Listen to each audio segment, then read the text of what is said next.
And so that's why for me, I think it'd be one funny, but also serious if I turn out to be a better dad than he is.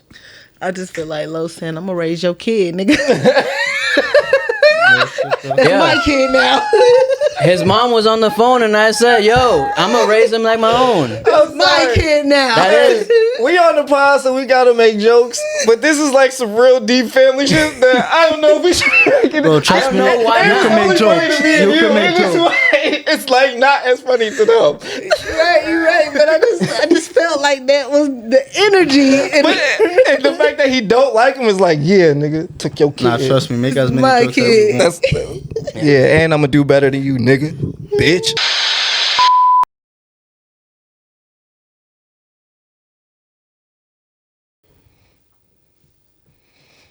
Awesome, ambitious. I feel like I do those all the time. Yup. Damn, must be nice to come up with something new every time, right? Anticlimactic. Audible. Adventures. Musical, maniacal, meticulous. Pursuing.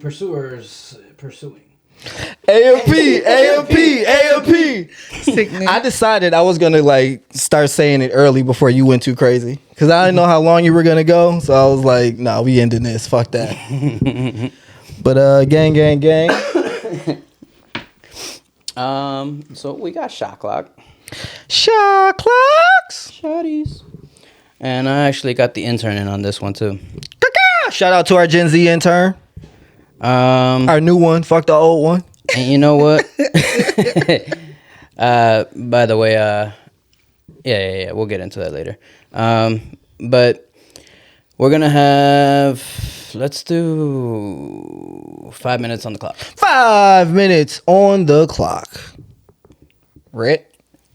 Let's do 6. I'm sorry. 6 minutes on the clock. Rit. So the intern is gonna give us as many slang words as they think of that they think we don't know. No way in 6 minutes. What the fuck? From that they think our generation won't know. Highest score amongst us does not take a shot. That's funny. That's very funny. That's very funny. That's very funny. Do you already have shit lined up? Probably not, but we gonna. Well, see come on, dog. I texted you a long we time ago. This is what you get for having an unpaid intern. Okay, so whenever you think of the first one, I'll start the clock. So, since he doesn't have it thought out, let's do 7 minutes. Let's do 7. I initially did 5 because I thought he thought of shit. And you gave him the homework. That's funny as hell. That's so funny. Yeah, make sure you pay your interns, guys. All right, and the goal is to like understand what it means, right? Yeah. Do we just yell it out or what? Yell it out, and he decides who gets it. Gotcha. Okay. I just want to say I'm at a particular advantage. You had an advantage. Yeah, I done hired so many high schoolers and shit, bro. You gonna see? All right. But we is gonna see. Let me not be too hype. I was not confident writing this. I was like, damn, man. I'm gonna be honest. I typically write these shot clocks to make it so at least probably I drink, because I know I don't mind drinking. All right, Gen Z intern, what it look like? You got one? Yeah, the first word I'm gonna give y'all is star. Can you use it in a sentence? Yeah, like yo, Tato, you tripping star? Does this mean stop? Nah, Star? nah, Essay? nah. You kind of get on the Homie? right track. Yeah, it means like homie, bro. Like you tripping star. Okay. That's just what us New York niggas say. I ain't gonna lie, I wasn't going there. All right. Okay. But how about I wouldn't have got that one. another one? We be telling people you a sherm. You sherm. That mean you a herb. You a herb. Yeah. I want to hear y'all other ones. A narc? Like, A lame? okay, you got one before I give it to someone. You soft? You so nah. I'm gonna give it an ace. Like you lame. Like you Come sherm, on, bro. man. All right, I gotta be more clear because that's what I thought a herb was. All right. I ain't gonna. That's some I'm new not gonna- slang. That's a whole new I ain't gonna be difficult. definition I ain't never for. heard nobody say, "Yo, you a herb." All right. Alright, some other one. You got you sherm. Sherm. Sherm. I I'm heard trying to think sherm. of another one. You're a sherm. Where do you think that came from? Shermy. I would have guessed the drugs. Like that's what actually made me say herb. I heard That was gonna be my sherb, second and guess. that's why I said soft because I thought sherbet. Sherb. Yo, Just the way he used it in the Sure. sentence. Like, you the op, you lame, you whack, you. That's how it was. Especially if niggas being fuck with for real. You a sherb. you a sherm. Alright, I had another one. Y'all made me lose it. A sherb. Oh, okay. It's a phrase low key, but let's see if y'all could get it. You busted my scalati. You on my dick, you on my balls, Nah. you. You blowing my high. Okay, I'm gonna give it to low key, cause like you blowing my shit right now. Like real shit. Say that one more time. How it go? Busted my scalati, right? Scalati. Bruh. What's a scalati? That's hardcore New York, though. Bro, some random New York niggas said it one day and we all started rocking with A it. scalati. Okay. Shit sounded fire though. Okay. Scalati. You know you can't use my body. I already know. I've been the first one. I would have got that one. That ass. But that's everyone. Have y'all been putting that phrase to use? No, I haven't yet. I haven't There was yet. so many opportunities. I forgot. I used it in one opportunity. But What? In real life, for real? I think it might have been. It was sometime this week or last week. Where were you? I don't know. Who did you say it to? It was maybe him, but it was just. I done said it to everybody. I done said, y'all know about this phrase? I told them what it meant. Man, the way y'all talking make you sound old. Like, have y'all heard about this? New kids talking. You heard that young speak? These YNs, new phrases. Bro, I don't even keep up with that. That's why I'm struggling right now. I never kept up with no new slang that these niggas be talking about now. Oh my god. Anyone? Damn, bro. I speak like a civilian, so, No, you don't. bro, come on. Let's be for real. Have you heard him say any slang or lingo that you didn't know? No. No. Exactly my So yeah, he might not. He isn't slang heavy, but you can't be saying that you speak like a civilian, dog. No, you don't. I think I do. Is he an OG Gen Xer? What that mean? Like, he's the older. No, he's not. He's Of the like Gen in the middle. Xers? He's like Gen right in the Zs? middle. Yeah, Gen Zers. That was throwing me off. Like, My bad, Gen Zers. He's like right in the middle. Okay. what year were you? 06. Oh yeah, definitely. Yeah, I'm young and still. Toward the end, but mostly middle. Yeah, I never partook in that talking of the gangs of how they used to talk. Nah, bro. Because I know I was going to pick that habit up. I used to love all that shit. Me too. Just saying shit, just because. Just saying something different. Honestly, that was always super fly to me as a kid. Saying different shit. Yeah, just Making finding a different way to say second something. guess you. I think. Like, what you say? You think it's still the same? For me, at least, yeah. I don't know how other people feel about it, but I think I've been the same since I was a kid. Like, I've always tried to be different. If not say something different, be different. And like that developed me into the contrarian I am today. yeah, I know me and my friends used to do it a lot, and that's how like a lot of nicknames got birthed. Just trying to say something, a person's name different in some way, and like I really had a friend that used to call me Nick Ticklers because it's easy. Like it was just mad funny because he said it one time trying to be different, and he thought it was hilarious, and so he just kept doing it. No, ticklish. Like just Well, what you said was it got you one time? Milk. milk was another for sure, for sure. Milk was hilarious, dog. Yo, that is a wild ass name to answer to, bro. What else could it mean though? Could it be like something undercover sexual?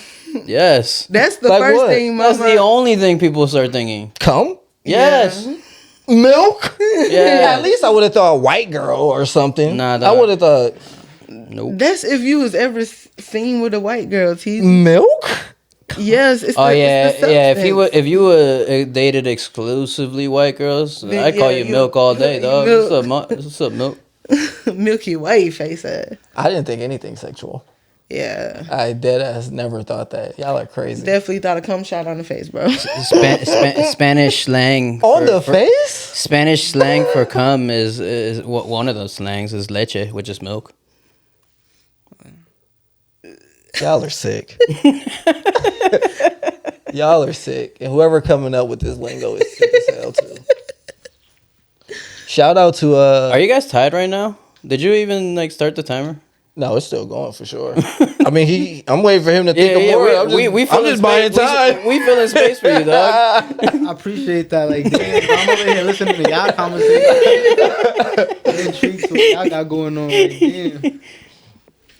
I'm trying to think of this dude name. No, shout out to I think it's not Devontae Adams. He go by Vontae on social media. Like he be doing basically like sports analyst type analysis of porn stars and shit. And like he always do everyone in a robe. Oh shoot, I didn't mean to repeat. But like he's funny as hell. Shout out to him, whatever your name is, dog. I think I definitely lost that. You know, these millennials, what was the their score? opinions I know and I had their two. Between you guys, podcasts. I think it was at least two. Every one of them has I only got one. podcasts You only got one? nowadays. Yeah. All right. Hey, Cheers. no one cares about your opinion, buddy. All right, I'm here to tell you. I don't care what you think about love or sex, politics or religion, or how your socioeconomic blah blah blah. Save it for someone who cares. Did you say it? They should know better than ours. Our audience here. Ear. This is another Millennial podcast. I am another Millennial podcast host. I go by the name of Nick Teezy, aka Young Tizzer. Shout out to my boy Wizard. I forgot. You know what I mean? I got a couple co-hosts in the building with me. Yo, what's up? It's ACB, the guy, aka AC Montana, aka Hotep Ace, Hey. aka Cat God. Hey. My bad. Hey. No, you good.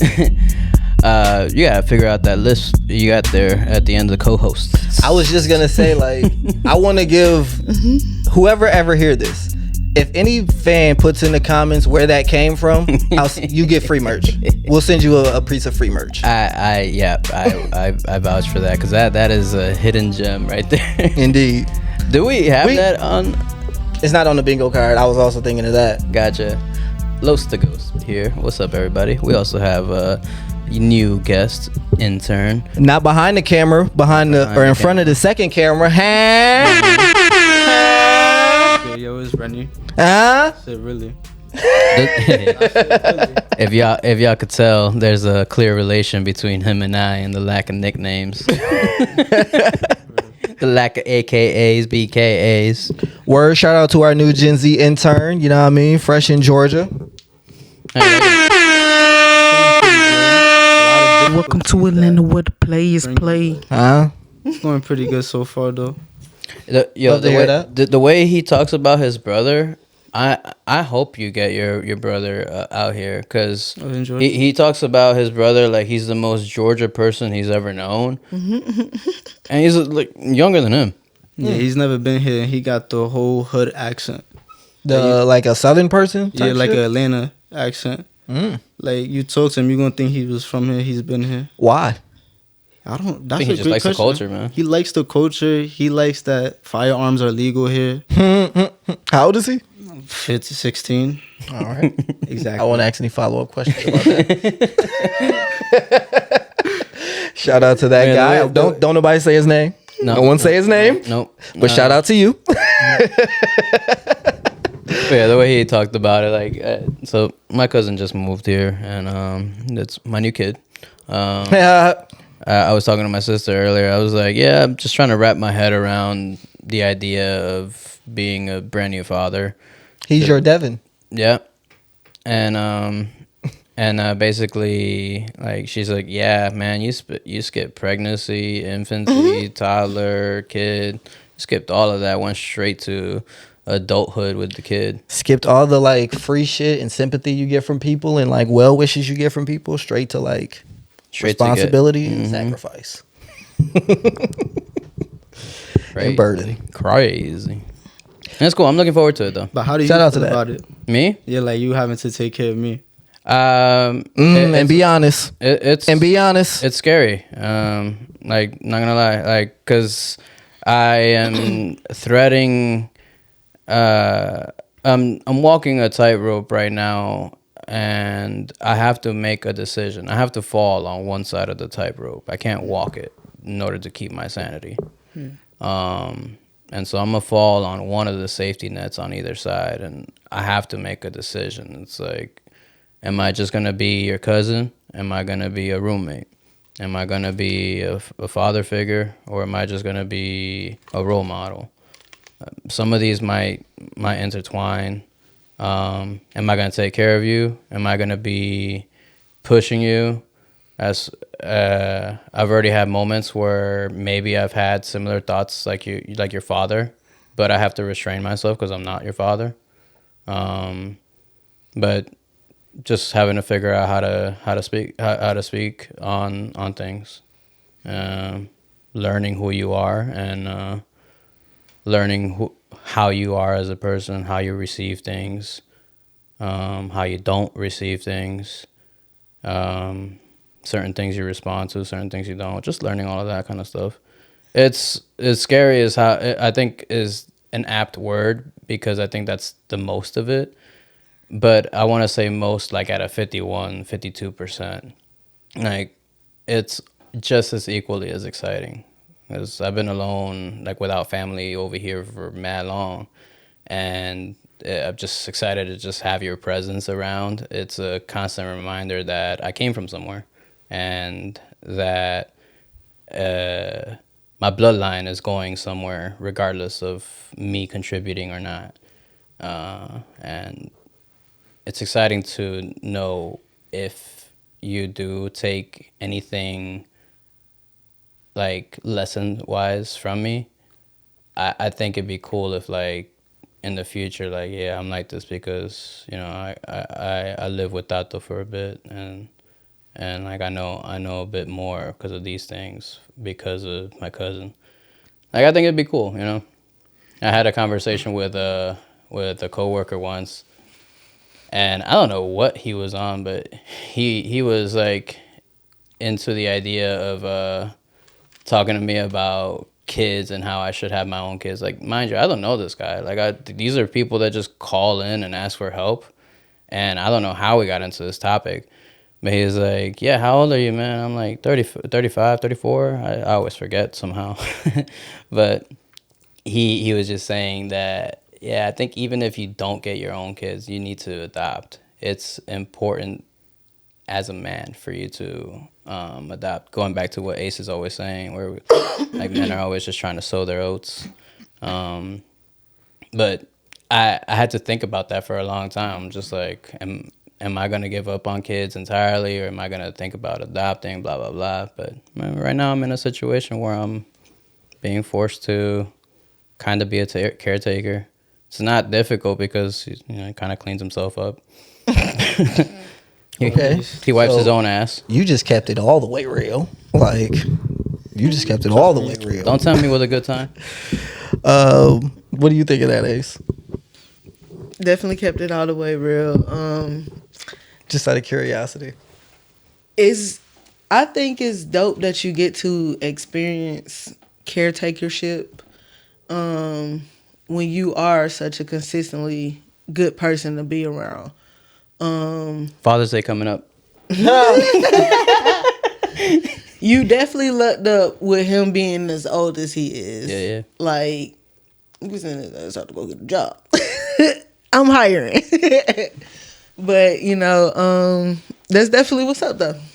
I'm curious, what do you think about hearing all that he just said? I think this is actually a very interesting topic, in all honesty. I haven't expressed this to him, but it was planned. Like, you were, this was coming. I was going to speak to you like this, but, we're here, so. I mean, I'm pretty good at taking confrontation or whatever you got to say to me. So, I mean, but hearing that, obviously it took a lot of guts. But I'm pretty cool about it because, I mean, obviously I know I still have some things I have to improve on. Obviously, like he just said, there'd be some thoughts in his head that be going through like what my dad thinks about me. So obviously I don't want that going through his head. So obviously I just know I gotta pick up the pace at where I'm at in life in order for Tato to be satisfied. For me as a roommate, because I came over here. I'm living with my dad, and I'm like, damn, boy kicked me out. Now I'm with him. It's like, bro, I kind of put all this upon you last moment, but it was so unexpected towards me too. So it's like, whichever way I could benefit the both of us heavily, then I'm gonna just do it straight up. Because at the end of the day, I'm in his presence, and I'm just trying to respect him and his mores and what he got going on. Really. So, like, Los, you really got some life-changing shit happening to you right now. I'm not kidding. Yeah. Like, this is pretty big. Yeah. I don't know if that makes it better or worse to just flat out say that, but this is kind of a big fucking deal. Again, I didn't say this in front of him or to him, but I didn't go disc golfing with y'all this weekend. Because you was on daddy duty? I was adjusting. I was physically and mentally adjusting, physically changing the house a bit with him to make it more comfortable for us. And also mentally, like, I wasn't going to be there at disc golf. I was going to be checked out. Like, it's been a thing for me mentally, but I am...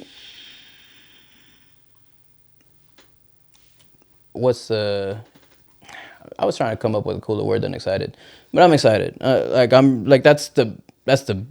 know I said scared, but I'm really excited for this. Like I told Maria earlier, my sister, like I'm looking forward to this. She asked me like, because my mom's also planning on moving back to New York, and she was planning on moving with me and all that. And I'm like, she was asking me, it's like, well, is Rennie gonna move in with you guys? I'm like, I hope so. Like, I hope you continue living with us as long as you feel comfortable living with us.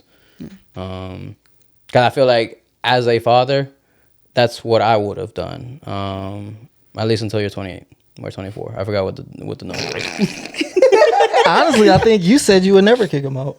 Right. Okay. If I remember correctly. Then let's stand in that shit. 10 toes down. I feel you good for life, big dog. I feel okay letting him stay. I was about to correct myself thinking about that episode, but then I was like, I'm pretty sure I wouldn't kick the kid out. So like, yeah. So I say that because I don't think I was kicked out, but I forced myself out. I didn't want to continue moving back and forth.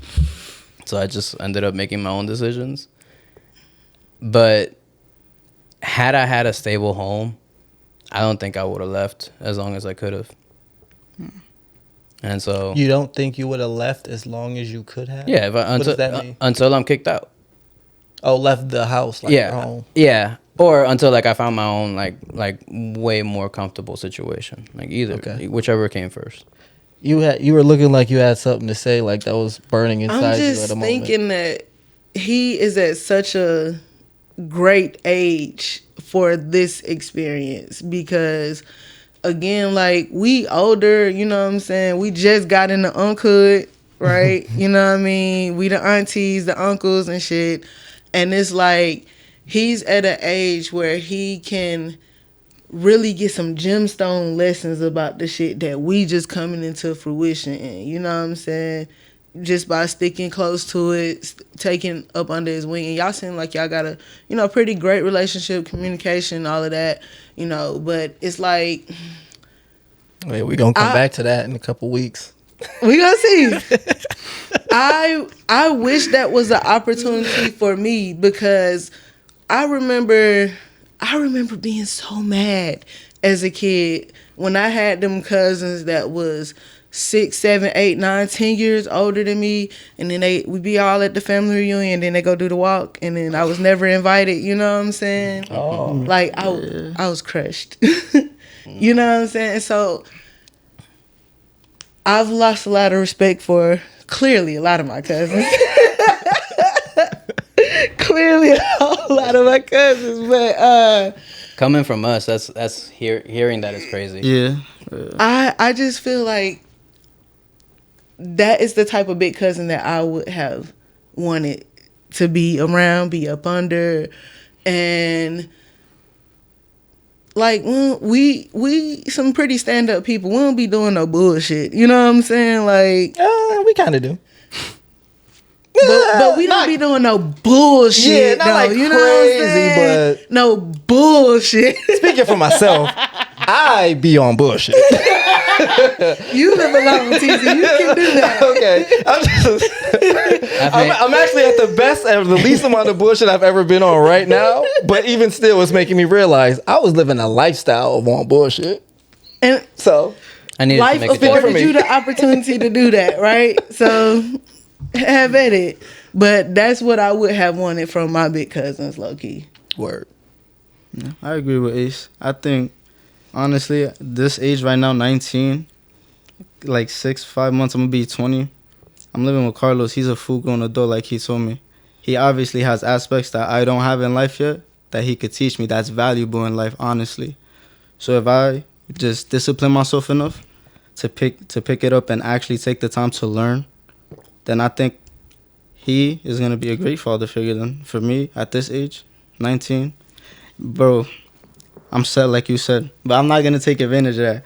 But Oh, I can't wait to see this in a couple months. I'll see you at the end of the summer. At the end of the summer, we go fucking go back to this shit. What's today, June 4th? Run it back, turbo. yeah, I'm going to have a lot of life lessons to pick up on. You said your birthday in a couple months. Like when? April. Like That's 5, a 6 months. long. That ain't. couple That months. is. That's like almost 10 a months. year, dog. I don't know. Oh, you Me just and turned June- 19.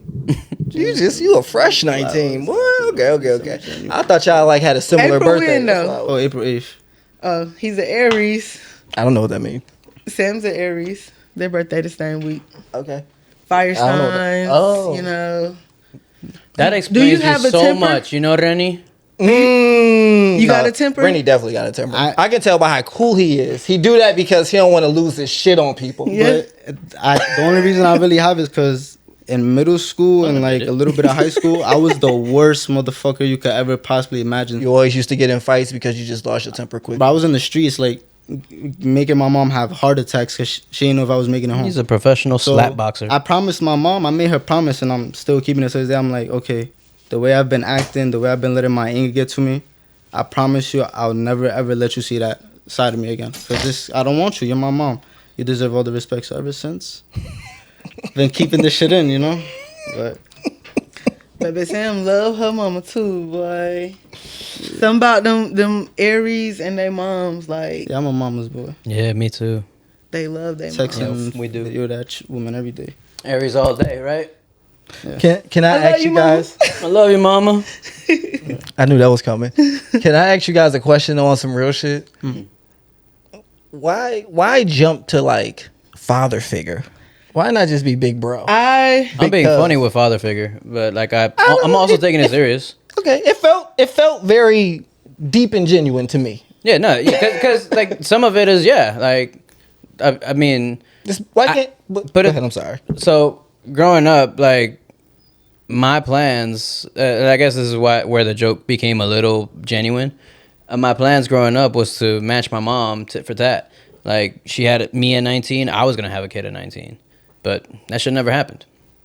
That's odd, by the way. I mean, I'm sorry. I just want to say it for the record. Like, my mom raised me. She did a I great guess it's job. not that odd. That If was you- my yeah, you inspiration. look that up was to my her, you're that, like, that I'ma was do what my she do. yeah Okay. yeah. Fuck you, bitch. And I just never heard someone say like, I'm gonna have a kid at 19, just like her, just like my mom. but it didn't happen. And my sister had a kid at 18. And Oh, she stole your dream? Maria is a year younger than me. So she, at the age that I was 19, Maria had a kid. Stole your dream for real. No, reality checked my dream. I was, you was like, damn, oh, I am not in a position to have a kid. I was like, hell no, I'm so happy I didn't do this. Thank you, Mad, for showing me the way. But props to you for handling it like the goddess you are. You've raised beautiful children. And I love them all. I love how they love me, and I love loving them. Shout out to them children. But I'm still curious about the father figure. Right. So, I mean, that was the connection for me there. It's just like, and the fact that like I didn't really have any other guys growing up around me until him. So like every other cousin and sister that was born after me was all women, all women. And by the time I was like, I think I was 16. You were born in 2006. Yeah.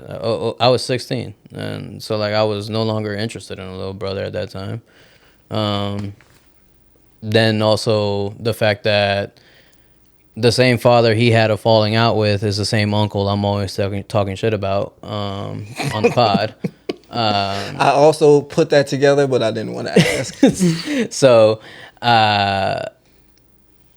we all know, like everyone in my family, we all know how much we each individually dislike the guy, and how he is. He hasn't really had too much of an opportunity to grow up with his dad as much. And all of these compounding missing father figure, even though he's there, I like the idea of being a dad. And his father was my unfortunate father figure growing up, for me. And he wholeheartedly disappointed me with our current relationship. And so that's why, for me, I think it'd be one funny, but also serious, if I turn out to be a better dad than he is. I just feel like Lo saying, I'm gonna raise your kid, nigga.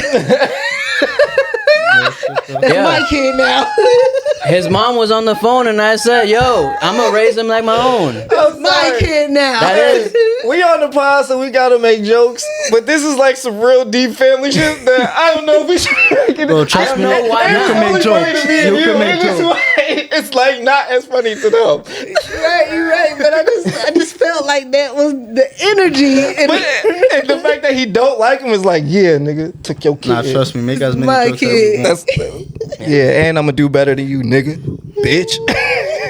And what I was talking about earlier, where like I had some thoughts similar, is just basically I hope you don't validate your dad's words, just like he doesn't validate himself negatively. You know, like he proved how bad he was, and I don't want you to do the same. Nope, it's pressure, but you don't have anything to prove to me. You, please, like, I want you to be you, dog. Make y'all jokes. Y'all be looking at each other.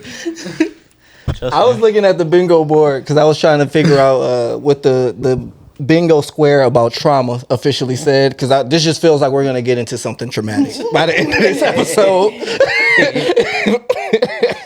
It just feels like we're gonna get into something hurtful and deep seated in our families. But okay. So How y'all doing? We have to ask how we doing. I don't know if this is a good episode to ask how our relationships are. I am well. My birthday's in a couple days, so Shout out to that. I feel good. Can we get some pound? Hell yeah. Gang, about to be 35 and then be alright. Big Our gang. favorite gang member is about to be 35. Hey, turn up. Oh yeah, you are just about to turn 35. I realized recently that I was y'all big bro. I guess you too now. Welcome to the family. I just want y'all to know that I take pride in being y'all big bro. No, you don't.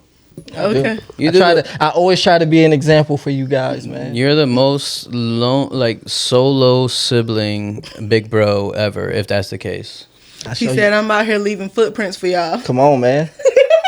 Come on, man. I'm trying to pull you along. trying to pay the way for y'all." Niggas. This man will say, "I'm leaving footprints, but for y'all, but announce it at night when no one can see it, and not even highlight them." That's crazy. That's crazy. Crazy way. That's crazy. Because it'd be too uncool to let them know, to highlight the footsteps you leaving behind. That's crazy. Cause I always feel like I'll be telling y'all exactly what I'm trying to do. I don't fail publicly though. Oh, actually, real shit. how am I doing? I was thinking about this for a long time before the pod. I'm doing well, but over the last couple weeks, my life has kind of been like not falling apart, but I've been having some bad shit happen to me, like some real like fucked me up type shit. And before I get to that, I was curious, do y'all ever like be good when your life is really bad, or vice versa? Like be bad when your life is really good? Mm-hmm. Like is that something that you guys experience? Mm-hmm. I experienced that when the three things don't be lining up: money, time, and energy. So I might have two of the three, and things would be going kind of good, but it's this one aspect that's fucking me up right now, you know? How did you come up with this? That's actually kind of profound. Time, money, and energy. Because I need all three to make this shit work. And it does. I'm sure that I would agree that it often feels like you only got one or two out of the three. Right. It's tough to have all three at the Right. same time. When I had all the time in the world, I didn't have the energy. I was emotionally unstable, you know what I'm saying? When I had the energy, I didn't have the money. All right, so then now Yes, I got bro. the money, and now I just don't have the time or energy because I'm out getting the money. Yeah, I've been stuck in having the time and the money, but no energy for like 7 years. Not 7. A good 5 years, though. Like, I just do not be having the energy to do the shit I want. And it's crazy. As soon as money wasn't the issue, I lost all my energy. Like, I used to have energy and time to, like, complacency is a real thing, man. Complacency is a real thing. But I like that. I'm gonna definitely keep that in mind. Money, time, and energy. Anyways. Why do you think not having one hinders the others? Because it literally affects everything. Everything. Those three things. I can... Are you saying like they coincide with each other heavily? Mm-hmm. For literally everything, even down to just choosing what you eat for today. I might have money to go and get something to eat, but I don't have the time to cook, or I don't have the energy to cook, right? So I'm spending money on fast food. If I have the energy to cook, I might not have the money to make the healthier choices. Or the time. To make cooking them. is time consuming. I'm Right. trying to do it more. And that's just something like cooking, right? So if it affects what you eat, of course it's affecting your job outlook, what jobs you choosing, what jobs you taking, It's your fuel. how you spending. Like, it affects everything. Those three things right there. For sure. So at my job, I recently got a performance review, and I got a partially delivered full performance. And even as I'm saying it now, it sounds kind of foolish, but I was like kind of devastated about this shit. I've never gotten like a less than stellar performance evaluation, and I kind of always took pride in that because I just feel like I'm so great at my job. Mm-hmm. And for her to give me that like hurt my feelings. But the funny thing is that happened on a Friday. On a Monday, I missed a very important meeting that I was supposed to go to, which was one of the reasons I got my score. Mm-hmm. So that Thursday, she put me on a PIP, and I'm not sure if you guys are familiar. Mm-hmm. Performance improvement plan, which, as I just said, I never even got a fucking Right up. Yeah, below average on some shit. So now I'm getting put on a PIP. You on a thin line right now. What, nigga? I was devastated, bro. Like, I was like, On a job you like?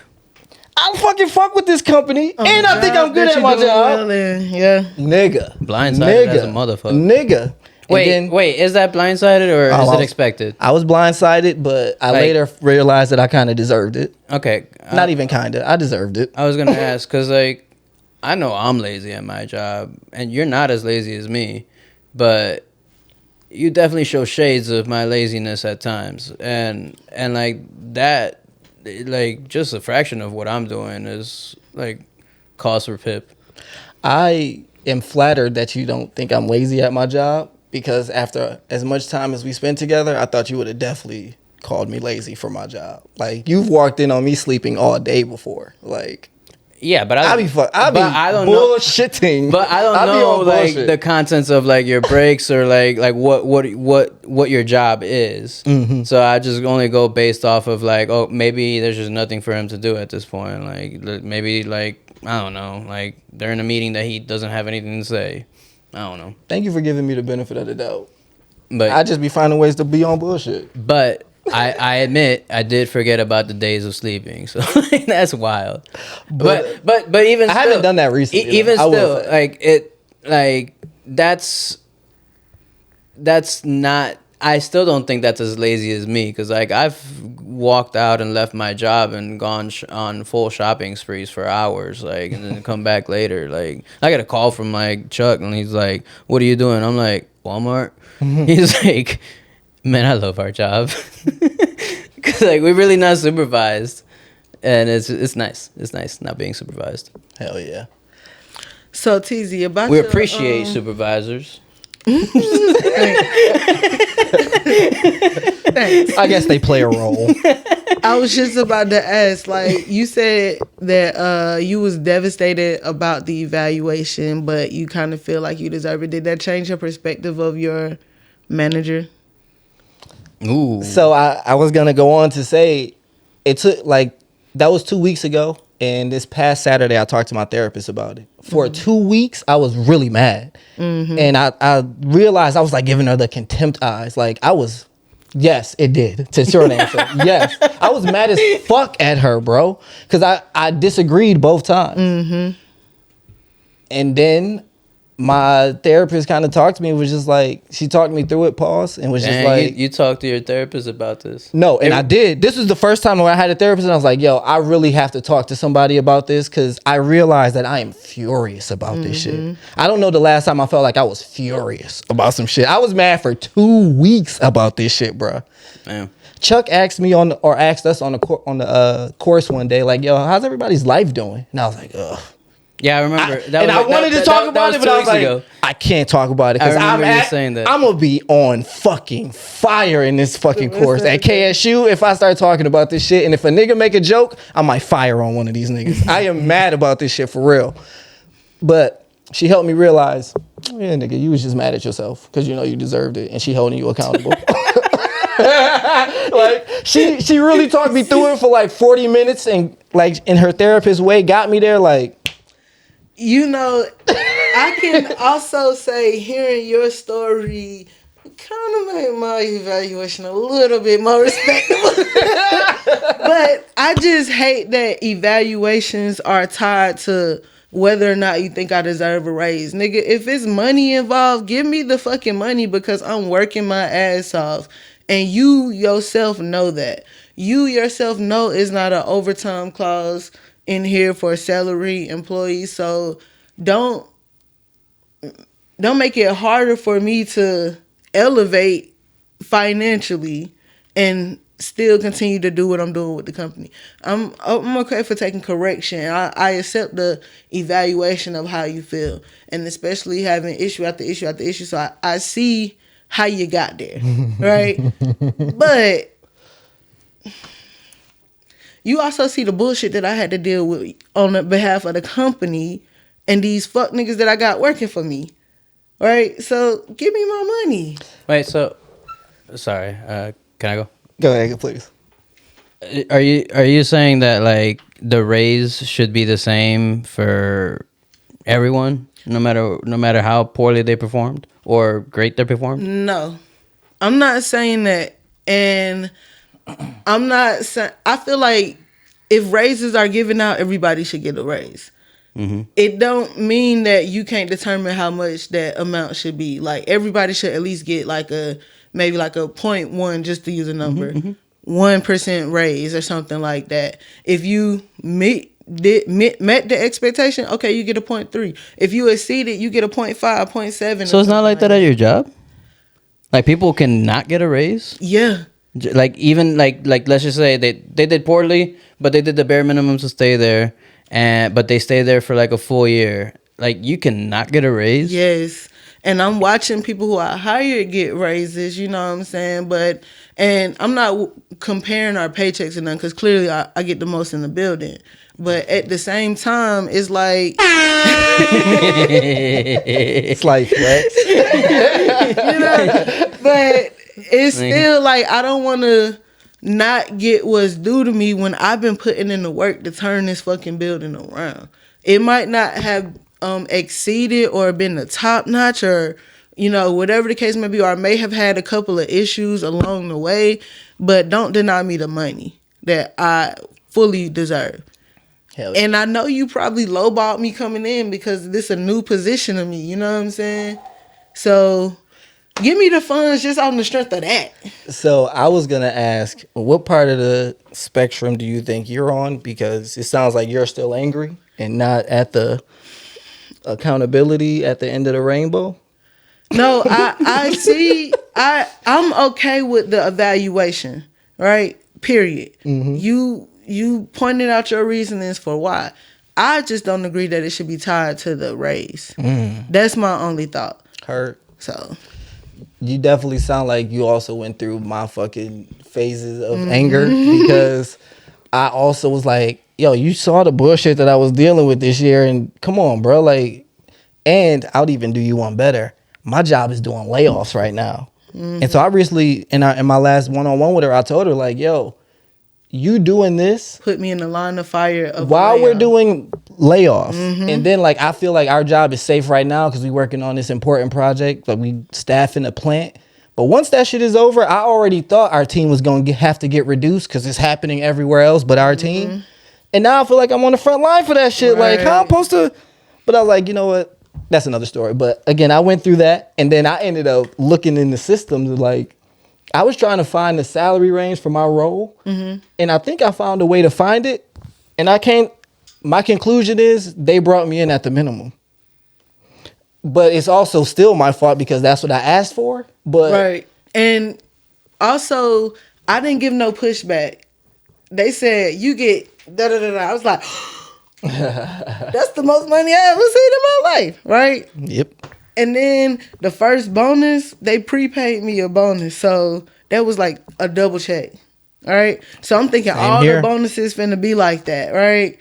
And it went up twice, and then the next thing it dropped to like 10% of the original Damn. bonus. So I'm like, hold the fuck up. Hit you with the bait and switch. You feel me? So it's like, it's not a way to compensate for the additional monies that I thought I would be able to make. You know what I'm saying? If my store does well, we hitting all the metrics, we meet the sales goals and everything like that, like, give me my money.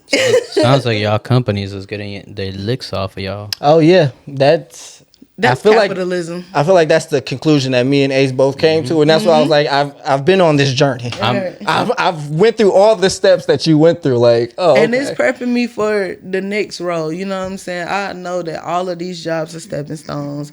I recognize that they can replace me at any time, right? But I'm prepared now. I'm mentally anyway, mentally prepared and mentally more secure, have more armor to protect myself, to know what to go in and ask for. You know what I'm saying? Don't be afraid of a little pushback.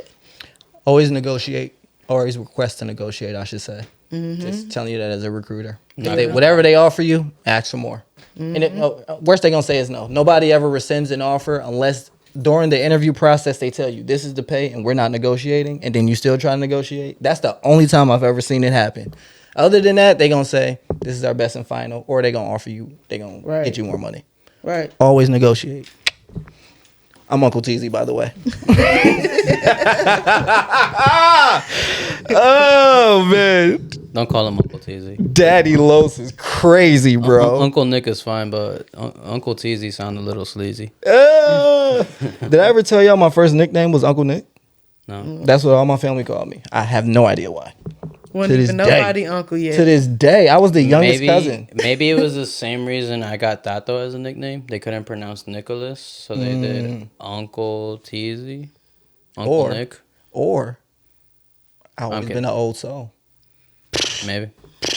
No. Can I ask y'all a random question? This was in my notes. I don't know why we're on a tangent. We got other shit to talk about, but what do y'all think is the age of y'all soul? You can answer as well, Gen Z. You're probably gonna say 19 though. I'm a smooth 28, dog. Okay, that's not how I expected you to answer, but there are no wrong answers. But Because all right, so that whole turning 30 phase of life was very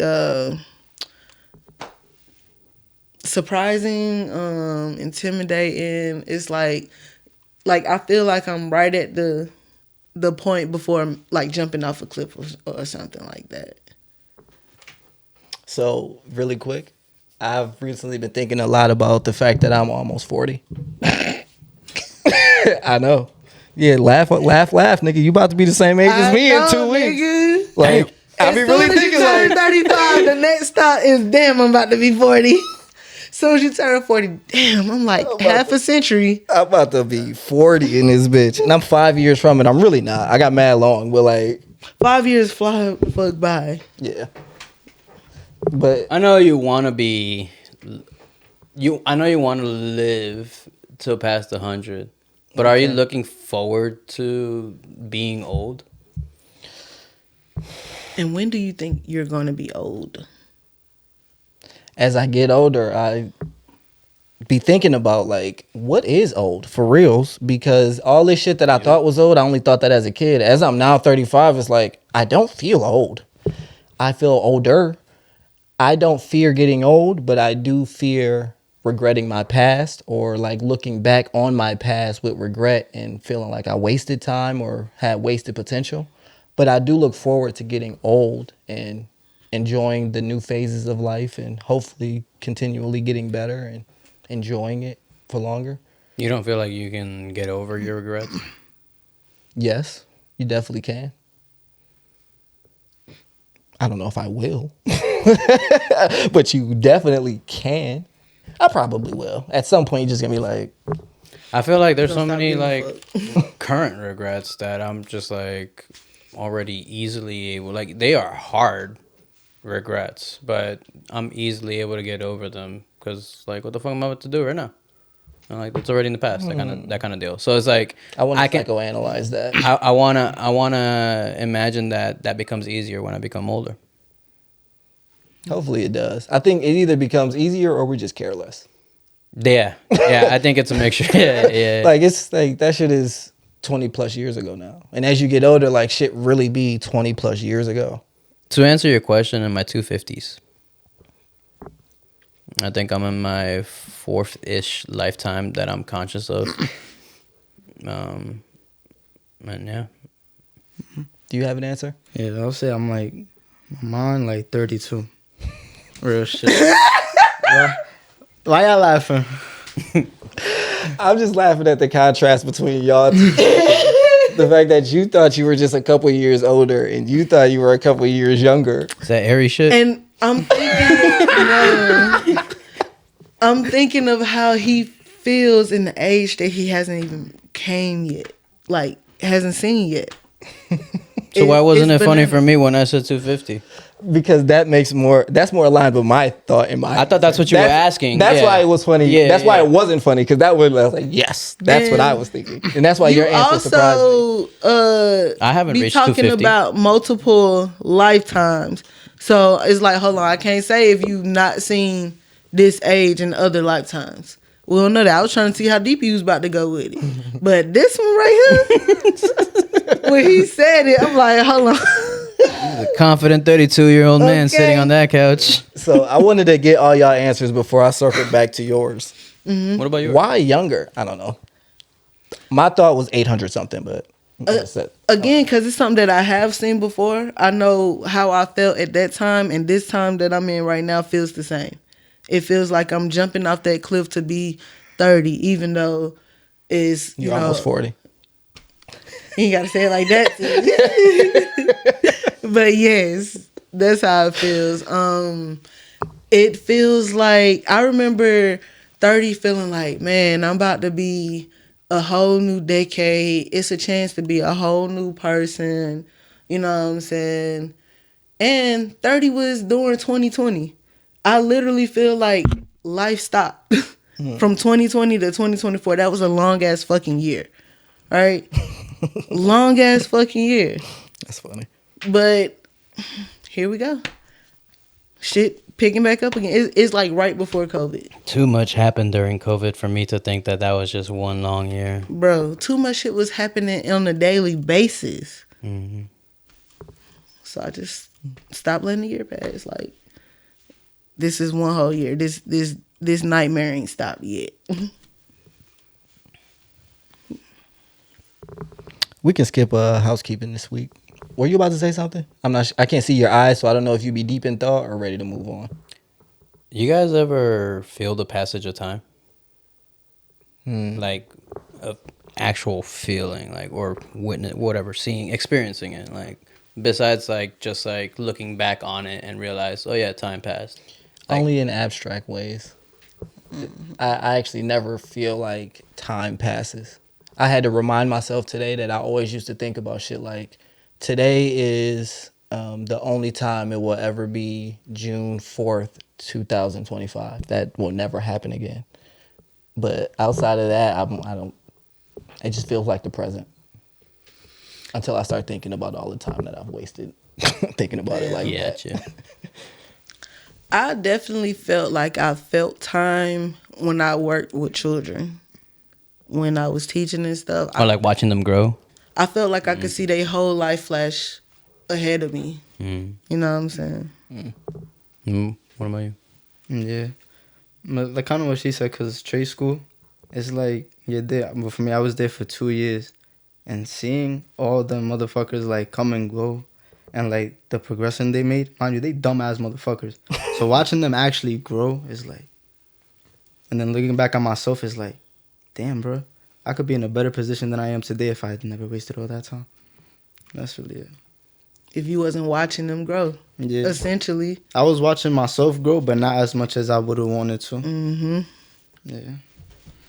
This is your number one rule for your set. In order to survive, gotta learn to live with regrets. And through our travels, we get separated. Never forget, in order to survive, gotta learn to live with regrets. Wait, I actually got a quick thing that I remember Ace speaking about that I got a question on. You said something about earlier about like you don't fuck with a lot of your cousins because like you grew up and you saw like different things about them. Okay, I kind of want to ask like, what made you come to a complete stop to stop messing with them? Because me personally, me and my cousins, bro, with all of them, I don't agree with nothing they say. That ass. They believe whatever they think is right. I don't believe none of that shit. I still have so much love for them, and I feel like I can never really distance myself from them. So, what made you want to distance yourself from family? My scamming ass cousin scammed me on the car. Oh, okay. Yep, that was the That'll thing. do it. Might do it. That was the top part of it, right? The underlayers of it is when I start fucking with him or start popping my shit on Facebook about bullshit ass cousins. Yeah. You want to take shit personal or whatever like that. When you the one who fucking did it, sir, send me my fucking money back. Like, you knew I wasn't in no type of position to just give away $500 fucking dollars. I don't have a car, dog. Yeah, no. You're supposed to be helping me get a car. And then this the thing. I asked for a black, some type of SUV, reasonable payment, right? That's an oyster of fucking cars. The car that this nigga was gonna try to bring me back was a white car that was luxury of a payment that I couldn't afford. Like, you went the complete opposite of what it is that I wanted, and you want me to keep waiting on you. You want me to keep being patient with you. You want me to be understanding of what you got going on, but you just scammed me out of $500. You rushed me to get the money to you, but you thought you was finna take your sweet time with getting me a car, dog. No. So, also other people's response to me calling him out on shit like that, or his brothers trying to get involved and say shit to my cousin, my sister, all of them snakes, bro. All of them scammers. All of them that tried to steal identities and shit. Like, they mamas, my cousins who I wanted to be like, scammers. So it fucking fell down the tree. And I'm good on that whole part of that tree, bro. No, respectfully though, if they did what they did, then you have your right to dismiss yourself. That's it. I actually think that you guys in the minority of people who fuck with all their cousins. Yeah, Most niggas don't fuck with their cousins. No, like they got like yeah, one or two that they close with, but then they be like, all right, I'm good on the rest of y'all. I know that. For y'all to have That for such a big family and y'all fuck with all of them, I'd be like, I literally was Shout just out to having that. this conversation with my mom where she was like, she was talking to me about her sisters and her brother. And she's like, we love each other, but we have nothing on you guys, Carlos. Like you guys and your cousins. Like when she was talking to me, it was like me and my cousins. She's like, we can't touch the love you guys have for each other. It's different. Like, yeah, it's what we have with our cousins is really nice. It's really rare, and I appreciate the love that's shared amongst us. What's crazy is I've wanted to have a strong ass bond with cousins. It's like now that we all grown, we should be having the time of our fucking lives, bro. We should be going on cabin trips. We should be doing Having all barbecues. the shit that I wanted to do, that I've been doing with my friends these couple of years. But it should be so much better because we family. But fuck y'all. yeah. As the oldest cousin, I have a responsibility to be able to provide a place for the rest of the cousins to be able to finally fucking barbecue together. And we here, dog. We here. We here. Talk to him, huh? You're calm. Oh, didn't mean to do that You're calm. one. Sorry about that. You good? Nah, Shout out but to yeah, that, though. I mean, both of my sisters, they've done the same. Like, they got their own places where, like, people hang out and shit like that, but it's the shit in a different state. We got a nasty cast? I do. So I want to formulate this question. Since we on the subject of family, it's originally about friends though. But if you feel that you want to change it to fit your family, feel free to do that, okay? Okay. So if you could genuinely experience your relationship for one day from a friend's perspective, partner perspective, or family member's perspective, what do you anticipate would be the most surprising or challenging aspect you would encounter about yourself or the dynamic that y'all share? That's a tough one. It's a really good question. I think I've recently tackled this by myself. I'd recognize no longer surprising. Would have been surprising about a month ago, but or two. But how difficult I am to talk to. Where if you come off as stupid, I'm gonna come off as, I guess, angry. I can't really think of I'm gonna become. I'm very rude. I didn't even in the moments when I thought I was being nice. The way I said things would still come off as rude, bad, mean. It was just an ugly experience, and I'm glad I was able to recognize that and start working on it. I don't know if I fully fixed it because I haven't asked the folks who typically called me out on it if they've been able to recognize it, but they haven't complained about it. So I'd like to think I'm progressing. But yeah, just I say really ugly things sometimes, or really, I say okay things in a really ugly way. Do you have an answer, Ace? You go first. I don't know what mine is. You got one, Ernie? Can you repeat the question? I know a little bit of it. I just don't know if you want something like good to reflect on or bad. It's Whatever. nowhere. Oh, okay. Okay, so that I'm not gonna do family because family don't know me how friends know me. But if I had to pick something that my friends would say about me, is how much of like I have so much sympathy towards people, even if like I don't agree with any way they live their lifestyle. Like I don't care what you got going on in life. I don't care if we disagree on a million things. I still have so much sympathy and love for other people, even though I talk shit about those people. like for example, oh, that motherfucker believe in this, that, and the third. But if I was to meet a person like that, I'm so sympathetic towards them. Still, that's just how I am, and I feel like my friends would definitely say that because I'm a bitch. I see what I want, like that ass. So the fact that I could still pull that off is like, I feel like that's something they'll say. Yeah. Still ain't got what's easy? I think if I were to look at myself from other people's perspectives, I would probably find that I'm a lot more difficult to deal with than I thought. I feel like I have two extremes of either extremely detached or extremely obnoxious. And I lean on detached so I don't be obnoxious. And then so I don't know. That's probably a bit extreme, but I think I have those extremes often. And I think that could be annoying to deal with. Coming from a friend, you definitely lean on the standoffish, and I would love more of the obnoxious.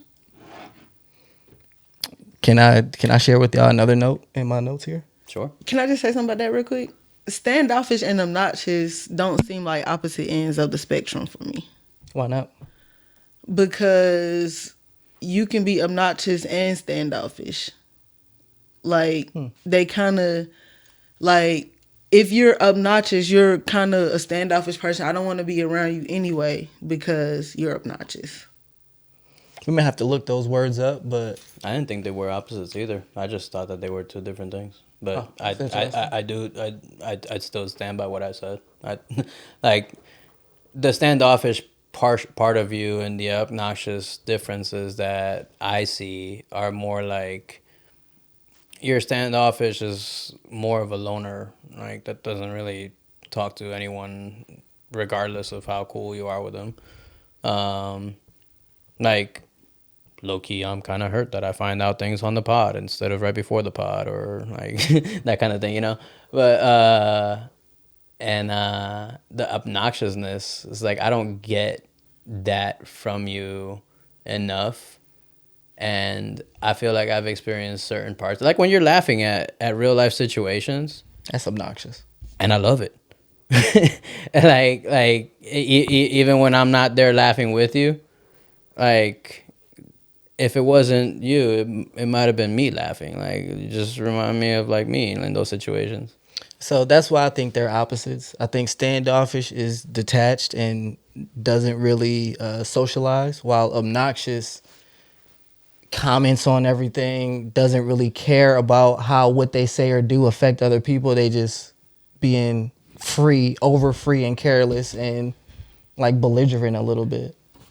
I would substitute obnoxious for nonchalant.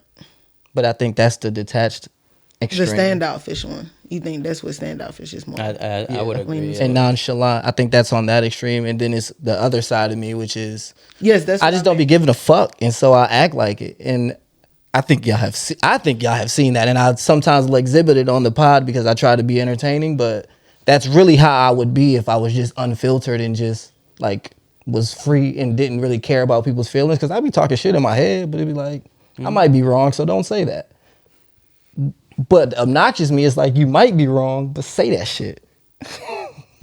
Who cares? Mm-hmm. So, and again, I don't like that guy, so I just try to be the standoffish. Yeah, keep it to yourself. And I'm glad you recognize that. I'm glad you recognize that both of those are extremes. But I hope you also recognize that means you have a lot of room to be able to be both. You can relax. Heard. Word. I think the interesting thing that I would see is that I'm not as clear as I feel that I am. Clear? Mm-hmm. I love that answer. Clear in what way? Like, I be thinking something is common fucking sense. And I be like, yo, you got to do A, B, and C. Then niggas come back and do C, B, and A. And I be like, bro, you did that wrong. You don't see how? Like, I explained it like, this is A, B, and C. But somewhere along the lines, the communication got crossed. And I assumed that they understood more or read my mind more or could see what I was looking at and come to the same conclusion. you know. So I'm not as clear and concise as I could be. Interessante. Interessante. That's an interesting question. I wish I could remember what my question was going to be when you had said something, and I'll let you go before me. Sorry. It's all good. I got a million things in here. Oh. I remember what it was. I recently realized that I don't like people's uninhibited self. Maybe because I don't like my uninhibited self, but when I see others being uninhibited, I don't like it. Uninhibited, like just sober or like Just free. People Or- just doing what they want, when they want, how they want. I don't like that shit. But I don't like that shit. but Have some I get- couth but and it- respect for society. Like, maybe that's me getting older, but no, nigga. But are they fucked up or not? Are they fucked up? No. So like, not a inebriated. sober person being free is what you're saying. That frustrates. It's not about sobriety. It's just a person who is just being, yes, their free self. This is me, and you gotta take it or Like- leave it. It don't matter. So what made me realize it is you often get to that point in dating where a person gets really comfortable with you, and then they just Let it all hang out. they get comfortable with you and they act like it. And I'd be like, I don't like it. I don't like it. So how do you approach that? Like, do you just like never get comfortable with anyone? Like is that the ideal? The ideal would be that I would love your uninhibited self. But that's why I say maybe until I can accept mine, I'll never accept others. But yeah, I like people who don't be uninhibited, who are inhibited. Like, rein it in, hold that shit in. Like, let's be normal. Have some self control. Yeah, but again, that's a me thing that made me realize how it's affecting my relationships with others. Because I probably make people feel like I give them the ick, or they giving me the ick when they're uninhibited. What if you're just jealous? That I'm open to that. that these people are able to be their free and open self with everyone, but you want to be able to do that with one person, and you know that people don't typically do that unless they're comfortable with you, and you kind of hate that this person is comfortable with not just you, but everyone else. And I never get to feel that comfort. And I'm giving you that comfort, but I don't feel like I can give you that comfort or be that. Receive it from you. I feel like I can't be that comfortable with how comfortable I'm allowing you to be. Maybe. Shit. It's deep. But I don't like that shit. And that's where I'm at on my journey right now. And I'm going to peel back the layers of that onion, but I don't like that shit. I'm at a point in my life where I've always appreciated that, but now I'm surprised when people can be comfortable. I am surprised when people are that comfortable, just because it hasn't happened in a while. At least for me. Like people, like I just haven't been in a social part of my life right now. Word. Are you, why? I guess why? I have the time and energy, no money. I guess I got the money, but like I'm working on I told you it was profound as soon as you said it. I was like, damn. fixing ain't the that car life? in my head is so big. Like I cannot be social without a car in Georgia. That'll do it. So not having a car has really damped my whole social being. That makes sense. So I just been I've been working on getting that back.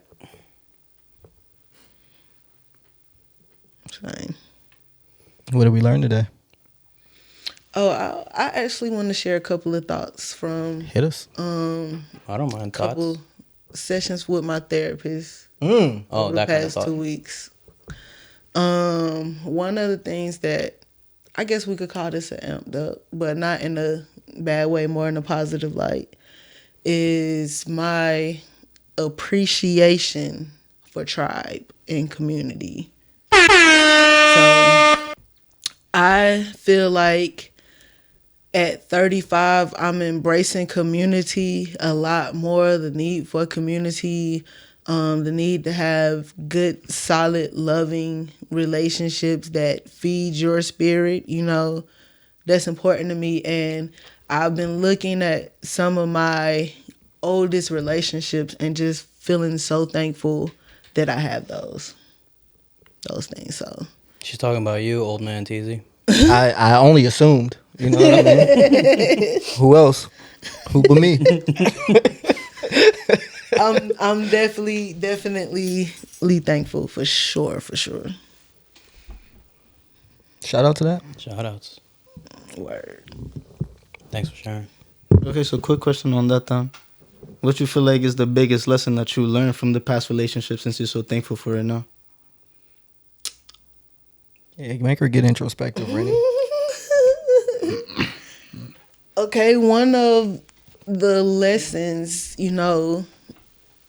is that intimacy does not equal sex. Intimacy means into me, you see. Into you, I see. I never heard it like that before. I mean, but I'm not laughing at you. I just love the fact that you always have one of those. pull it out the sleeve. But it's like Can you say it again? into me, you see. You see who I am. You see who I am bringing to the forefront. You love me for that. You're calling me higher, or at the very least, accepting me for exactly who I am in this time and space of life. And your level of fucking with me doesn't change because of my money changing, my time changing, or my energy changing. Even with that, you still a good ass friend to me, whether I got time, money, or energy. Yeah. You still show up. Yeah. So that's very much appreciated. Can I get that bottle? Can I get another shot, please? Of course.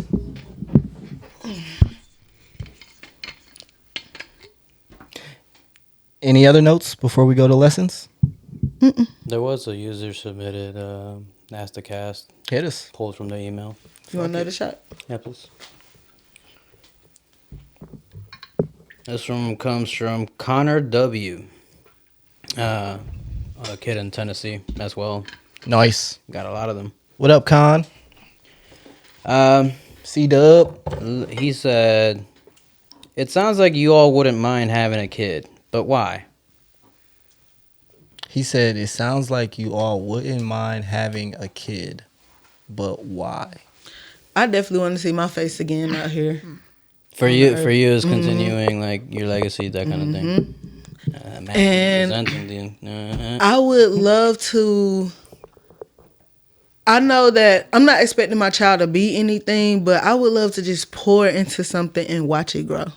Like, a life is a big thing to pour into, you know what I'm saying? And it's like, you can't just start over like with a plant, you know what I'm saying? Or you can't just cut off a limb real quick and hope it gets right. better. Like, you literally gotta sow and invest into that child every day of their life and protect them and keep them safe. Yeah. Crazy challenge. It's crazy work. It's wild, but I would like to do that one day. I would imagine that's also why it's the most rewarding for people, because it's something that you're pouring into a life. What more can you pour into? Like, this thing is going to last longer than you, hopefully. Mm-hmm. An organization. And what? An organization, a business that you started. I think that's equivalent. Break this one down for me. This one's over my head. Something that you can pour your life into. Oh, a bit like a business that could also outlive you. Mm-hmm. Heard. According to Mitt Romney, if you guys remember, he said businesses or corporations are people too. Anyways, yeah, I probably wasn't hip to that part of politics in 2008. Hell no. He said that in the debate against, what's his name, the black dude. Obamas. Yeah. But I think it's what Ace said about seeing your face in, a little you. And then also what you said, and also what Ace said about Rennie, just like, I want to give something like all the opportunities and all my knowledge at an early age, and I would just love to see what that can be. That's the biggest thing for me. Like, I just want to see that, and I feel like I got all this knowledge and all this know-how, and I would just love to have like a family, like he has a mom and a dad that's there all the time, like living, and we both are capable people, and we pour into this kid, and this kid can be great, and we might can do it a couple times. I think that's like dope, and I think I got a lot to give. So, And one of the things, like you just said, with the 2-parent household is a certain security that child can be raised in if it's a healthy 2-parent household. I got an employee right now, and I can just tell that his folks love him.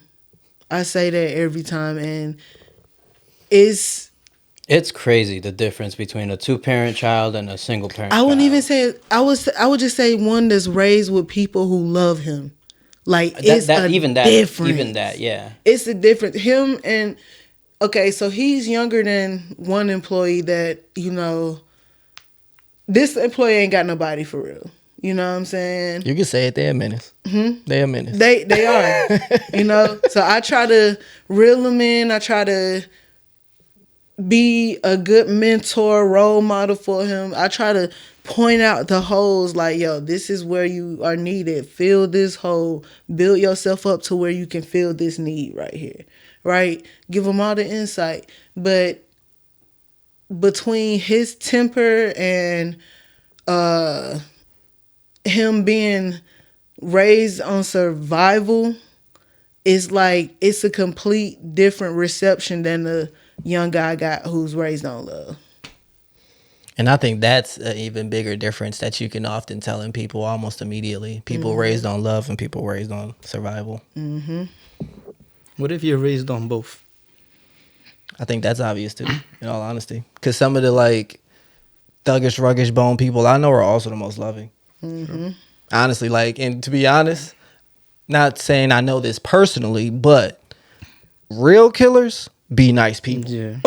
Actually, like, they actually be like well adjusted and friendly and like show you all the love until you cross a line, and then there's no coming back.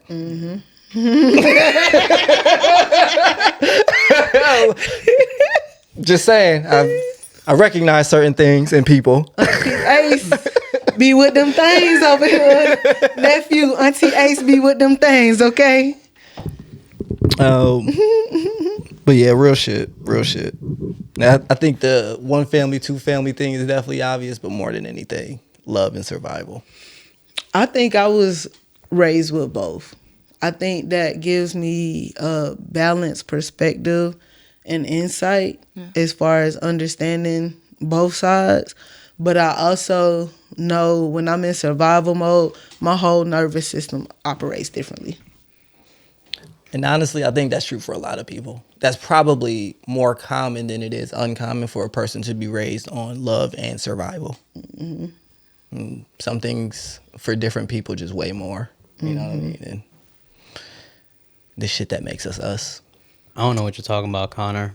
I have no inkling of wanting a kid. No That's more. a lot. That's Because a he lie. passed 19. Yup. Said the newest father. That warms my heart.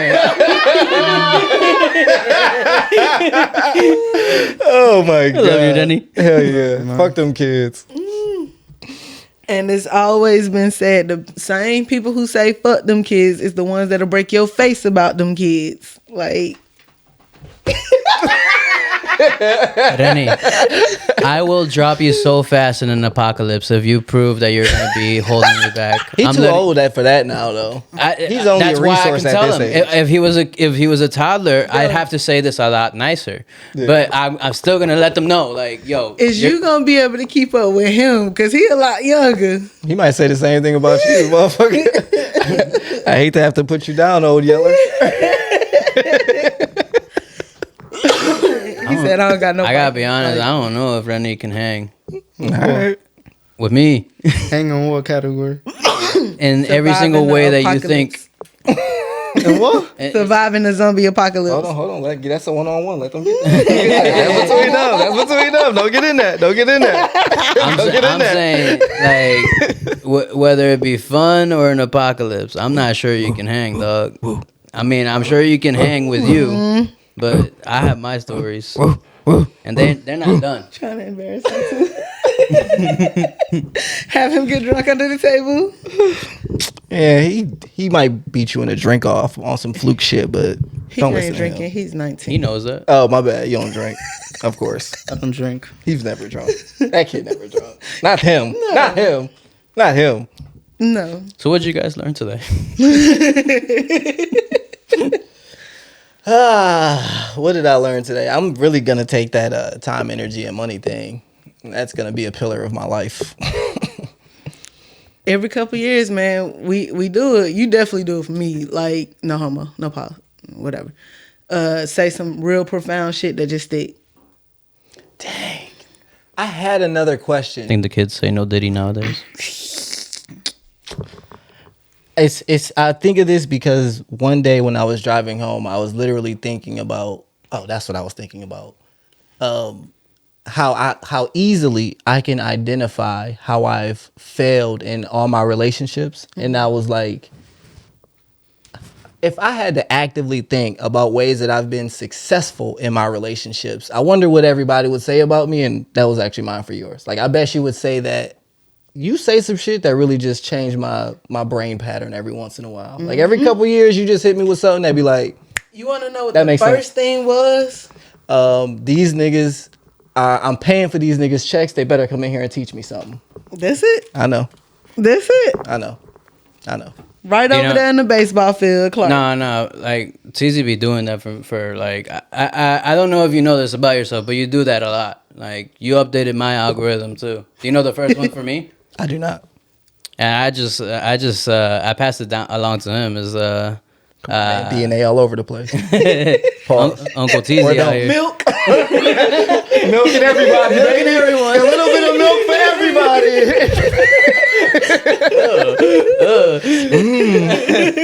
Don't yuck someone else's yum. But it was it was whenever I was struggling to figure out like what I want to do with my life.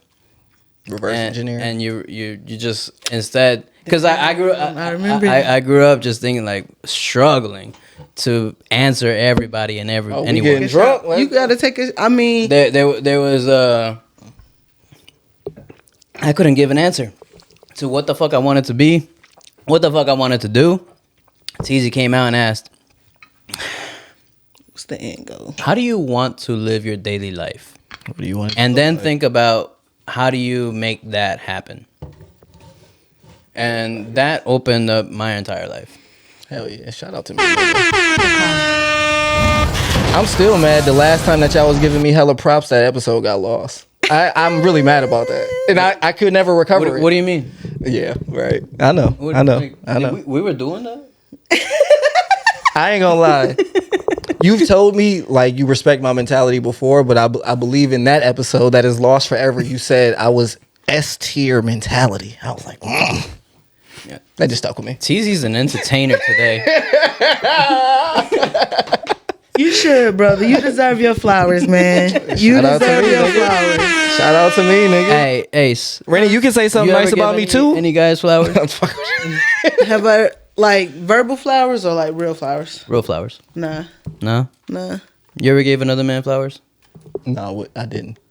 Y'all want to know something I almost did though? Y'all know about the TikTok challenge of saying just saying goodnight to your homeboys? I almost did that to both of y'all. I just did. I don't have I would have to have a phone record me as I called y'all. So that was the challenge. But I definitely thought about doing it. Ain't both of them your phones? I could have put in the effort. I could have. You could have said right here and there. Yeah, it was a lot. It was just with a the lot. light and everything. But it's a TikTok challenge. I think the part going that around. was a lot was actually saying goodnight for him. Wait. What He happened? said The part that was a lot for you was not the effort for the phones. It was actually doing the challenge and saying goodnight. That's funny. Nah, I really. Teezy will hang up on you before you're even done with the conversation. Yep. I got that from my dad. He never said bye on the phone, and I was like, I don't like that, but I'm gonna steal that. And that's unfortunately negatively passed down. I think that was me with I got a Leonard. question for y'all because all y'all knew y'all. Did y'all ever go through the phase of being like, all right, one? Yep. Faux show. What? I don't know what that is. One love. Oh, one love. Yeah, like one love. I'm out. Peace. One. But yeah, we shortened it to one. No, I ain't never been through that. Yeah, That was definitely us as a teenager. I Yo, feel you like that just was blew my 04 mind. to 07, 08 for me. Yep. You just blew my mind. Just remember. Nostalgia. Yep. Unlock the memory. Father's Day coming up, everyone. Make sure y'all love and respect y'all fathers. Shout out to Los. Had this been a few days ago, fuck fathers everywhere. But you know, You got any godparents? real ones out here. Godparents, yeah. Who your godparents? You Yeah. fuck with them? You need some new ones? I got 5 god kids. I'm always open for a 6. I guess I should be talking to Los as a new dad. You don't get to choose your own godparents. You at the top of the list. Nice. All right. I get to know him, dog. Kind of did already a little bit. What's up? When y'all used to live in Ridgefield? Rockledge. Oh, Rockledge. That. Yeah. Know a little bit about Nick playing the board games. Yeah. Really cool. Was I obnoxious? I might get obnoxious during the board game. Was it Catan? No, it was okay. Ticket to Ride. Yeah, they still play Ticket to Ride. Oh. His sister likes that game a lot. You guys want to take a shot? Cheers. Shout out to us. Stay black, stay strong. Remember, they can't bring you down unless they below you. Loyalty before royalty. The real respond. Pimps up, hoes down. You know where the fuck you want to be. 1. One. What do y'all think we should name this one? 1. Role models, father figures, No role models. time, money, energy. I was thinking no role models. No role models. No role models. I'm hot as hell, man. No role models has to be it. Money, energy. Yeah, something like that, or no role models. My vote is no role model. I think that was very good. That is a good one.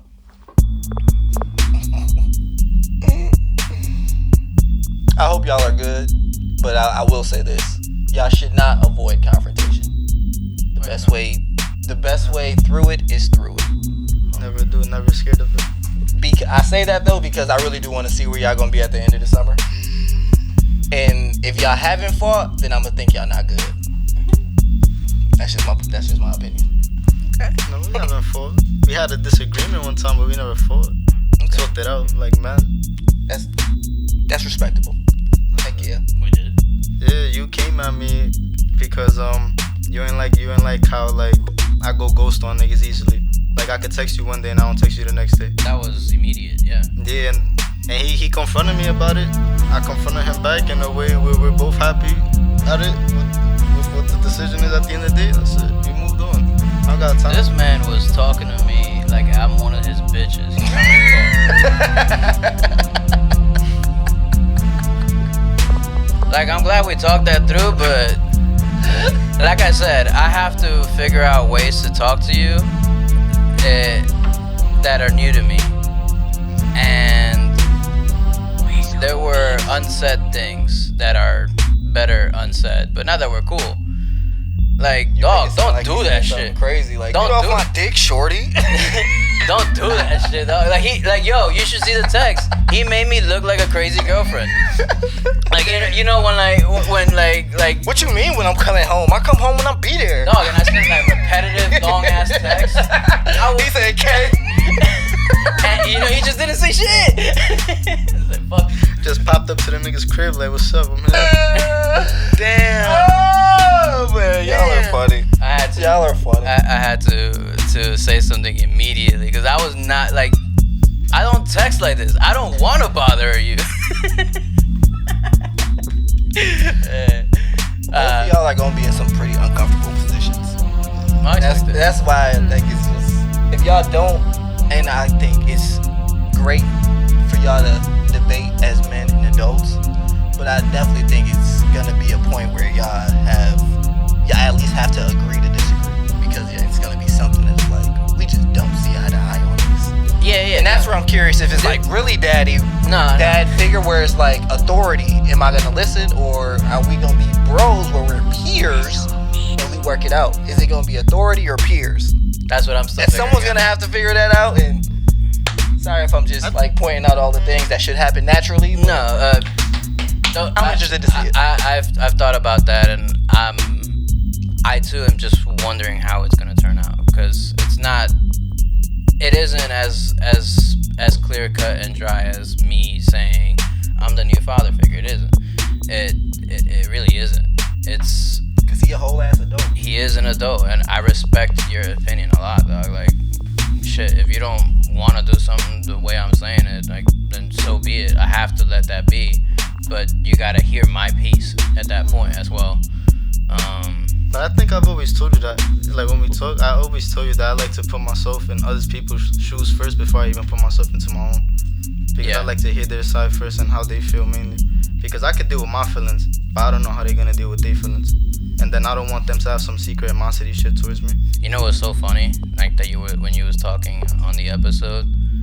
You like I've been saying this a lot ever since you moved back, but like you just gave another example of like Just why. remind me of myself so much. Yup.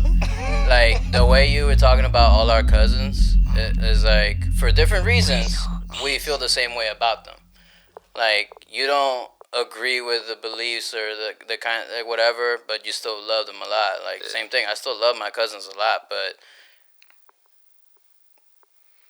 y'all are stupid. Like on an academic level, Academic level. like Make it more offensive. life wise, I've always been jealous. Life wise, I've always been jealous of all of my cousins because they can figure it out in the streets. Academically, that was me. That was my shit. And whenever I talk, like, and that also leads into what I was saying about like how I sound nasty sometimes. 'Cause when you sound stupid to me, I sound very nasty. It's just I've kind of like what Ace was saying. Like I can't believe I wasn't as clear as I thought I was. Like how are you not understanding it? That kind of nasty is what I come off as. And yeah, like my cousins can come off as stupid, and I have to love them through that stupidity. So, but like the way you was talking about, like I don't respect what they believe or anything, but I have mad love for them. Like, it just reminded me of me so much. But it's also because with the females, I have comfort. I don't feel comfortable confronting them about. You and I gotta make a bet about something. I don't know what. We gonna bet on something with this relationship. We gonna bet on something. By the end of the summer, something gonna happen. I don't know what yet, but I will also say that I just got to reiterate again that y'all are so lucky that it's not like legally like no actual father pressure type shit. Like y'all can really be homies. Y'all can legit be big cuz. Hey, let me just show you how to do something real quick. Like without the pressure of authority type situation. I think that's where I was talking about earlier, where I can't just walk that tightrope, and because I'm gonna go crazy if I try to be every single role. So that's why I have to make a. You also have to make a decision of how you want to deal with me. Like it's no pressure. Are we gonna live as cousins? Yeah. Like, so then now we have to have a conversation because I'm hoping not. No, like we're gonna live as cousins, but I think I told you this. I don't know how to make myself more clear. You're obviously older than me, so I know you're gonna teach me valuable life lessons that other men in my family that I wish could have had. Yeah, we both had the same problem. Yeah, exactly. Yeah, like, so I know that you're gonna step in as like I'm not saying you're gonna be my. Well, yeah, this is my real dad. Nah, he's my cousin, but he teach me in ways that my father has never have. So can I consider him a father figure? Yes. But am I gonna dick ride father figure? Fuck no. Be like, Dad, I need some underwear. Can you go get me some underwear? Yeah, because Carlos already told me a lot of things, like, in life. So it's like, I already appreciate that. So the more I can do is just... It's great that you're open to learning too, because again, there's one guy who's giving me the issues at work. His main thing, right? I'll show him something one day. All right, Ace, I got it. You explained that so clear. It's clicking now. Da da da da. Right? For instance, doing a damn cycle count. Right? You just literally counting these items in this area. Right? So I tell him, man, this cycle count gonna be in vain if you don't put it in the system, right? I explained to him literally almost since he's been hired, if I pay you for these 4 hours and I ask you to do X, Y, and Z, I get this cycle count done. If you don't get it done and the next person has to do it, that means I done paid them for your job and you for your job. And that's not fair to me, bro. Save me some fucking money and get this shit done. Alright, so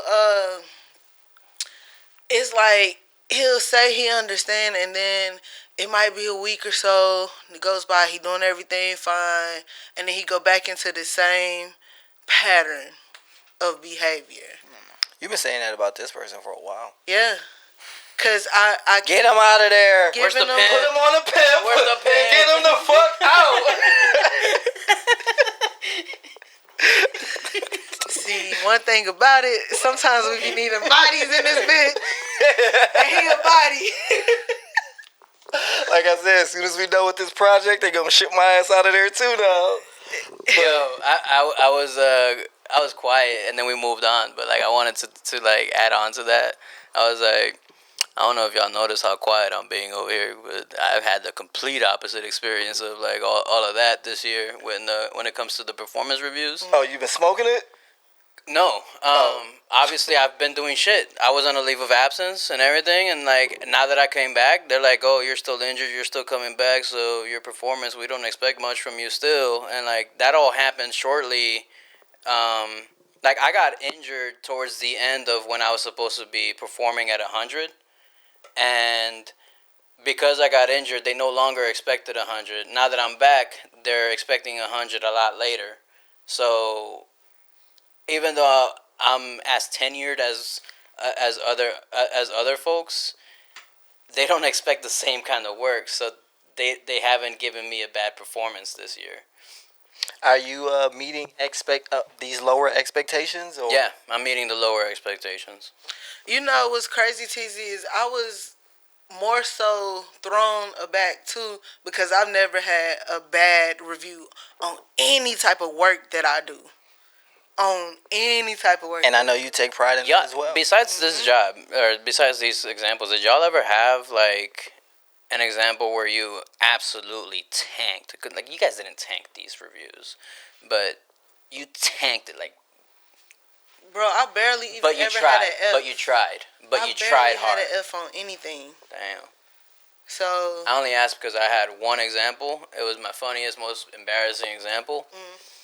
I was just distracted in trig class, or was it calculus? I don't remember. I was learning how to do the Rubik's Cube in the middle of class for like weeks, and they had a random pop quiz. I like answered everything, fucking thinking it through. Got a 0. A 0? That's crazy. And partial points were available. A 0 is crazy.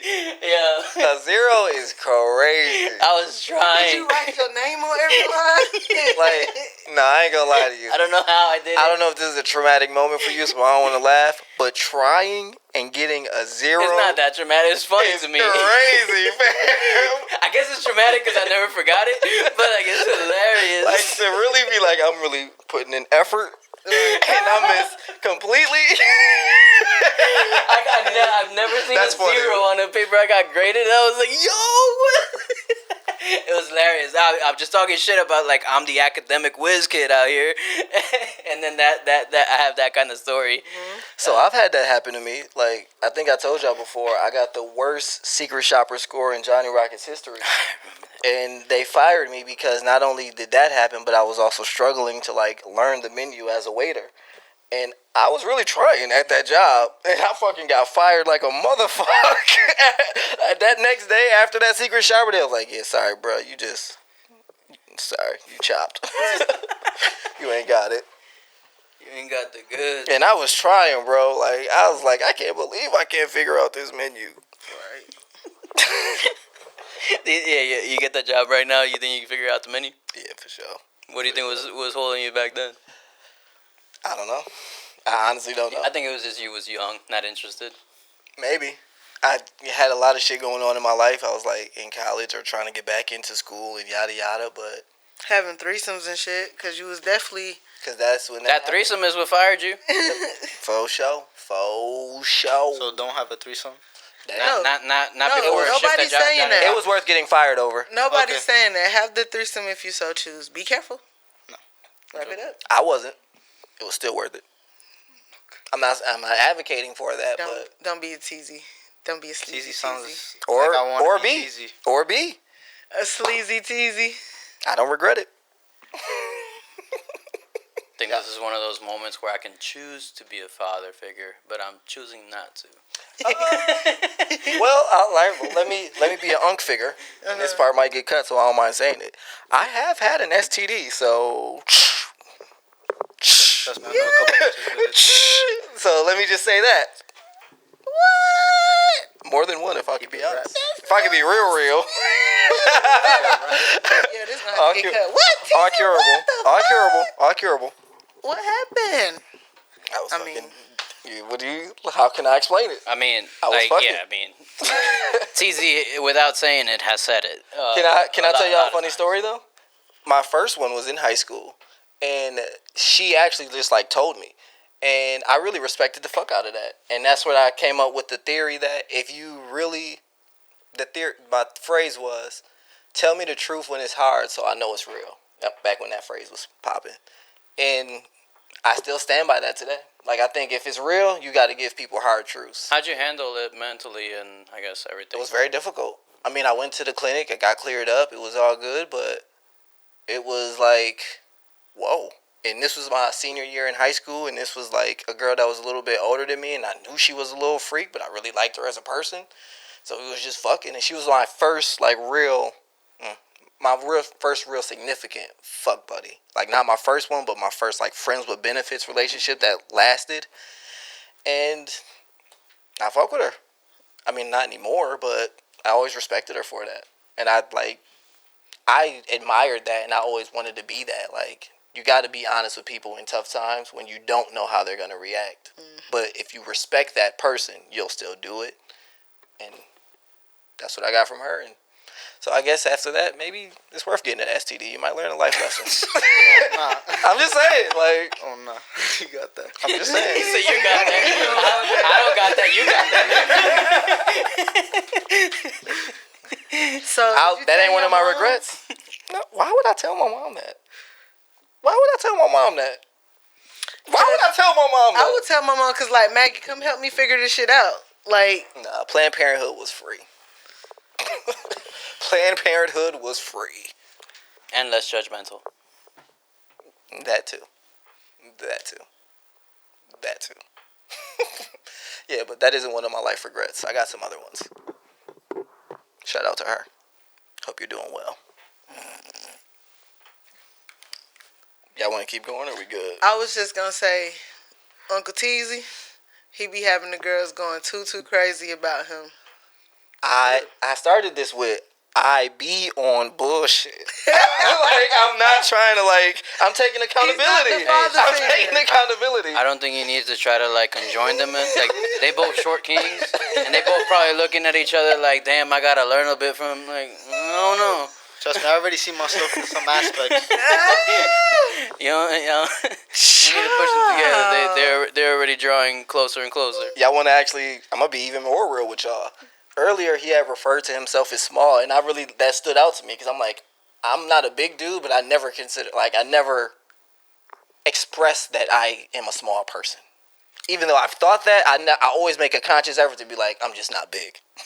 Bro, it was my biggest insecurity, so I'm like, okay, I'm small, so I'm like, I'm gonna stand on it. I'm small. I get it. And I get it. But again, my shit was just like, nah.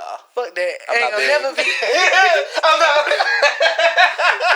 Danny, But that's how I stood out. this is where fatherhood of Los comes in. As long as you the tallest motherfucker laying down, it ain't nothing wrong with your regular height. But it's okay, even if you're not the tallest person laying down. I don't be giving a fuck. Still be having bitches on my dick. Talk to him. That's how it is. What he said. Because for real, I'm 6'4" in real life, you know. I just know y'all can't see it, but I'm 6'4", okay? So I feel it. My mental height.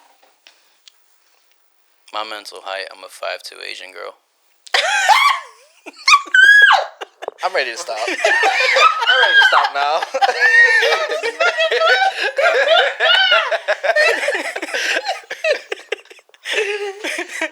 Good pie. No role models.